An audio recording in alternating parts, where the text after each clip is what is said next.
안녕하세요. 오늘 저희가 여러분과 함께 살펴볼 자료는요. 미국의 은행 자본 규제, 그중에서도 특히 보완적 레버리지 비율, SLR이라고 하죠. 이 SLR 완화 움직임에 대한 겁니다. 네, 맞습니다. 트럼프 행정부 때부터 이게 좀 시작된 흐름인데 이 규제 완화가 금융시장이나 은행, 그리고 어쩌면 여러분 투자에도 영향을 줄 수 있거든요. 그래서 핵심만 딱 뽑아보려고 합니다. 네, 가장 중요한 부분 위주로요. 바로 한번 들어가 보죠. 미국 규제 당국이 거의 10년 만에 가장 큰 은행 자본 규제 완화를 지금 준비 중이다. 이런 소식이에요. 네, 핵심은 역시 말씀하신 SLR, 보완적 레버리지 비율입니다.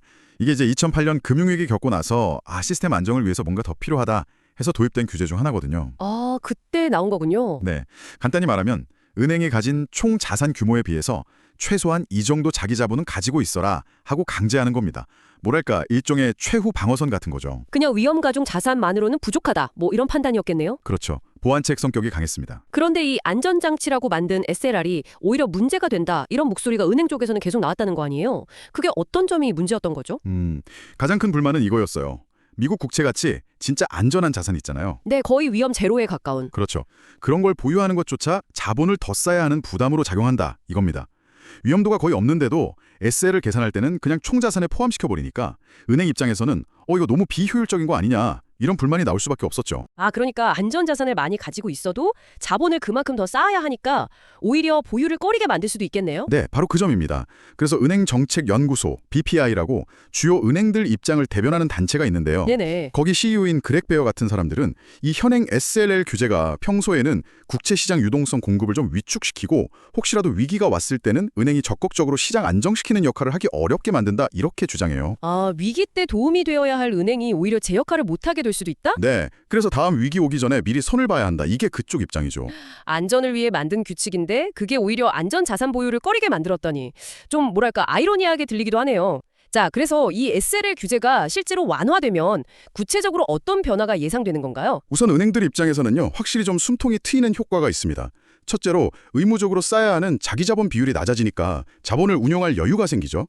여윳돈이 생기는 거군요. 네, 이걸로 대출을 더 늘릴 수도 있겠습니다만 최근에는 투자자들이 워낙 주주 환원을 강하게 요구하니까요.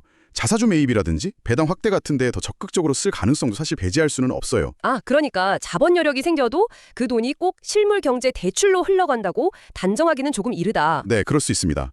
단순히 대출 증가로만 보긴 좀 어렵다는 분석도 있고요. 다른 효과는 또 뭐가 있을까요? 둘째로는 아까 말씀드린 국채 보유 부담 감소입니다. 이게 중요한데요. 은행들이 사실 국채 시장에서 굉장히 중요한 시장 조성자, 마켓 메이커 역할을 하거든요. 네, 사고 팔면서 가격 안정시키는 역할이요. 맞습니다. 근데 SLR 부담이 줄면 은행들이 국채를 더 많이 보유하고 또 활발하게 거래할 유인이 생기죠. 이건 거의 29조 달러나 되는 거대한 미 국채 시장 유동성에는 꽤 긍정적인 영향을 줄 수 있습니다. 특히 시장이 좀 불안할 때 도움이 될 수 있고요. 국채 시장 유동성 개선은 확실히 중요한 포인트네요. 네. 그리고 셋째로는 부수적인 효과일 수 있지만 규제 지키는 데 들어가는 여러 비용들 있잖아요. 그런 게 줄어드니까 은행 수익성 개선에도 조금은 도움이 될 수 있겠죠. 네, 그렇죠. 그런데 규제 완화라고 하면 늘 따라붙는 질문이 있잖아요. 이게 결국 금융위기 이후에 강화했던 안전규제를 다시 푸는 건데 위험을 다시 키우는 건 아닐까? 이런 걱정이죠. 2008년 교훈을 너무 쉽게 잊는 거 아니냐 이런 시각도 있을 법한데요. 네. 정확한 지적이십니다. 당연히 그런 우려가 있죠. 규제 당국도 그걸 모를 리는 없고요. 그렇죠. 그래서 이번 완화 조치가 전면적인 규제 해체다, 이렇게 보기보다는 특정 문제점, 특히 이제 국채 보유와 관련된 비효율성을 좀 해소하려는 약간 미세 조정에 가깝다, 이렇게 보는 시각도 있긴 합니다. 미세 조정이다. 하지만 어쨌든 완화는 완화니까요. 맞습니다. 완화는 완화죠. 그리고 특히 대형은행들이 주요 수혜자가 될 거라는 점은 거의 분명해 보입니다. JP모건, 골드만삭스, 뱅크 오브 아메리카 같은 이런 큰 은행들이요. 그래서 관련 은행주 지수나 ETF 움직임도 주목해야 한다는 거군요. KBW 은행지수 BKX나 지역은행들 모아놓은 KRE 같은 거요. 네, 그렇습니다. 이런 대형 은행들 비중이 높은 지수들이 영향을 받을 수 있죠. 그래서 전반적으로 보면 은행 산업 전체의 어떤 수익성이나 기업 가치에는 긍정적인 영향을 줄 가능성이 높다, 이렇게 평가할 수 있겠습니다. 결국 핵심은 균형인 것 같습니다.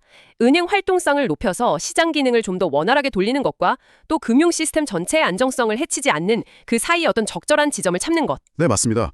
오늘 저희가 살펴본 이 자료들을 쭉 관통하는 질문도 바로 그거라고 생각합니다. 이번 SLR 조정이 과연 경제 효율성을 높이는 더 현명한 조치일까?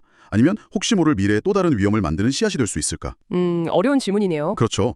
현재 금융 시스템이 이런 변화를 충분히 감당할 만큼 강해졌다고 판단한 건지, 아니면 단기적인 시장 활성화 쪽에 조금 더 무게를 둔 결정인지, 이 질문에 대한 답은요, 앞으로 시장이 어떻게 반응하는지, 또 규제 당국이 혹시 다른 보완 조치를 내놓는지 이런 것들을 좀 면밀히 지켜보면서 찾아가야 할 것 같습니다. 여러분도 이 변화가 가져올 어떤 나비 효과 같은 것들을 계속 관심 있게 보시면 좋겠습니다.